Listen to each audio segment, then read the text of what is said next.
À l'oreille, c'est un génie. Alisha Lehmann, c'est un génie, les frères. Dites-vous, les frères, que cette meuf-là, elle est footballeuse professionnelle. Absolument personne ne la regarde jouer, les frères. Elle est littéralement connue pour avoir des grosses fesses et être belle.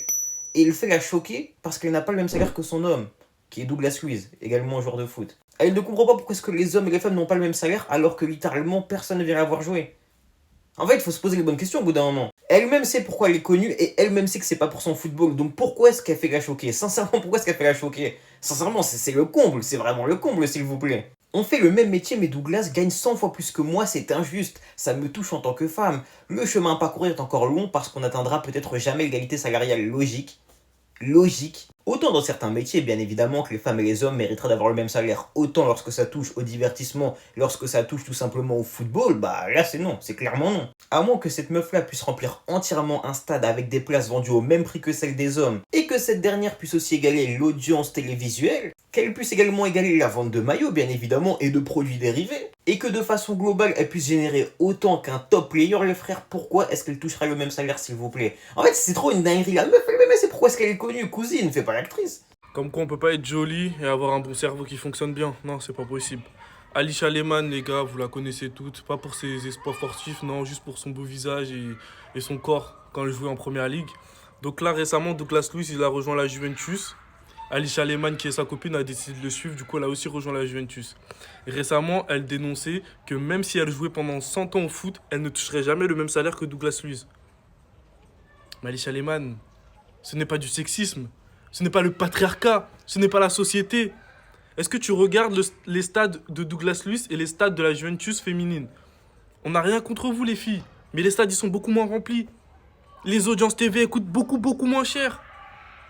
Le football, c'est pas de l'argent sorti qui a été créé de nulle part. Quand vous critiquez Mbappé, il gagne des millions, il rapporte plus que ce qu'il gagne. C'est la logique, en fait, de tout business. On ne va pas payer un gars qui rapporte moins. Donc toi, ton prix, ton salaire, tu dois avoir un bon salaire en plus, je pense. Mais il est proportionnel à ce que tu rapportes. C'est une logique. Donc arrêtez de parler, ce débat, il a ni queue ni tête. Et il n'y a aucun journaliste qui se place sur ça pour leur dire directement. Parce que là, c'est juste ne pas faire marcher son cerveau. Une entreprise qui fait rentrer 20 000, elle va pas payer un de ses salariés 40 000. C'est bon?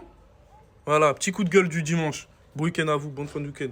Cette joueuse vient de dénoncer les inégalités salariales entre les joueurs et les joueuses de football. Je vais vous donner mon avis. Donc d'abord, pour mettre vite fait en contexte, c'est Alisha Lehmann, donc qui est une joueuse qui est très connue et qui est aussi la compagne de Douglas Luiz. Alors les deux jouent dans le même club, la Juventus. Elle joue chez les femmes évidemment, et lui joue chez les hommes.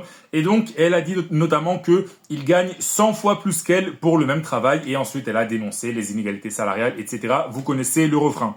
Donc évidemment, les gens sur les réseaux sociaux, les premières réactions, ça a été « Oui, mais c'est normal que les hommes gagnent beaucoup plus que les femmes parce qu'ils rapportent plus d'argent, les joueurs sont plus bankable, etc. » Et effectivement, c'est une analyse qui est plutôt juste, mais j'ai quand même envie d'aller un petit peu plus loin et de démontrer pourquoi il y a quand même certains petits défauts dans ce raisonnement. Déjà, aujourd'hui, il faut savoir que la plupart des clubs, que ce soit les plus gros clubs européens ou des petits clubs, sont déficitaires. Ils perdent de l'argent. Et pourquoi ils perdent de l'argent? Eh bien, en grande partie parce qu'ils ont des masses salariales trop importantes. C'est-à-dire qu'aujourd'hui, on peut le dire clairement, les joueurs sont trop payés. Alors, je parle, attention, des salaires qui sont payés par les clubs. Je ne parle pas éventuellement des contrats de sponsoring, etc. Mais aujourd'hui, c'est indéniable quand on voit la situation des clubs. Les masses salariales dans les clubs, elles sont trop élevées. Donc du coup, si on reprend l'argument financier qui est celui utilisé pour dire que c'est normal que les hommes gagnent plus que les femmes, eh bien on peut aussi dire que les joueurs de foot, les hommes, devraient gagner moins d'argent parce que pour l'instant, eh bien ils coûtent trop d'argent à leur club.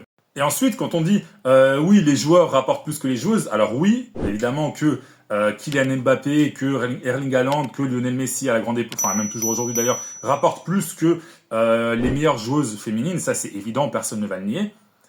Mais si on prend par exemple certains cas, je vais prendre le cas du Barça par exemple, Aitana Bonmati ou Alexia Putellas qui sont des idoles en Espagne, qui vendent des maillots à l'appel, qui ont des résultats sportifs, qui vont sur les plateaux télé, qui rapportent des contrats, etc. Est-ce que vous pensez qu'elles rapportent moins d'argent que des joueurs comme Andreas Christensen ou Inigo Martinez du Barça par exemple? Je suis pas sûr. Et si on calcule ce que coûte chacun et ce que rapporte chacun, je suis persuadé que dans ce cas-ci, eh bien, Aitana Bonmati ou Alexia Putellas rapportent plus d'argent que Inigo Martinez ou que Andreas Christensen, par exemple. Donc voilà, évidemment, j'ai pris les exemples opposés, j'ai pris celles qui sont peut-être les meilleures joueuses du monde, évidemment, et des joueurs qui sont plutôt lambda, entre guillemets. Mais c'est pour que vous compreniez aussi un peu le raisonnement. C'est-à-dire que c'est difficile de vraiment juger qui rapporte quoi de façon concrète. Et ensuite, il y a un troisième argument qui est apporté sur les réseaux sociaux par le journaliste Nico Villas, donc j'imagine que vous le connaissez tous, qui est sur RMC notamment, qui a notamment expliqué que c'est un peu dommage de toujours voir par le prisme purement financier, le prisme mercantile, alors que justement, nous, on aime le foot pour d'autres raisons. Voilà, pour citer son tweet, vous aimez donc, on aime le foot pour ce qu'il représente d'un point de vue émotionnel, social, culturel, historique, etc. Et c'est dommage que finalement, on analyse ça uniquement par le prisme financier. Et ensuite, il nous dit évidemment que c'est une activité, le foot aujourd'hui, une activité économique, productiviste, etc. Un peu finalement à l'image de notre époque.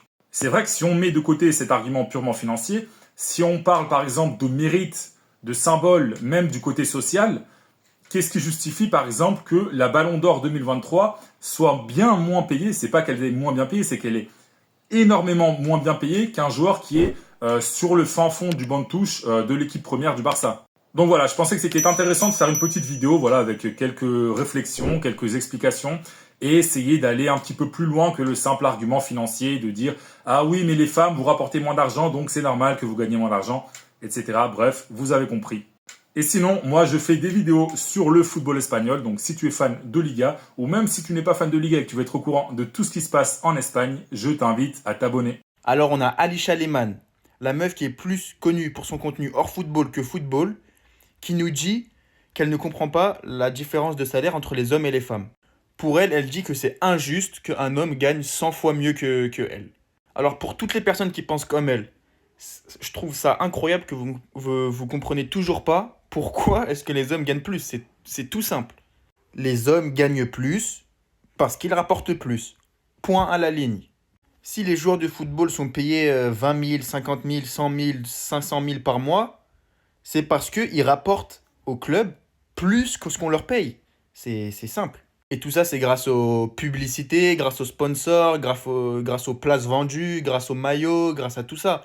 Alors que du côté des femmes, il n'y a pas beaucoup de personnes qui regardent les matchs, il y a pas beaucoup de personnes qui achètent les maillots, il y a pas de marque qui demande des sponsors pour être avec une femme, presque.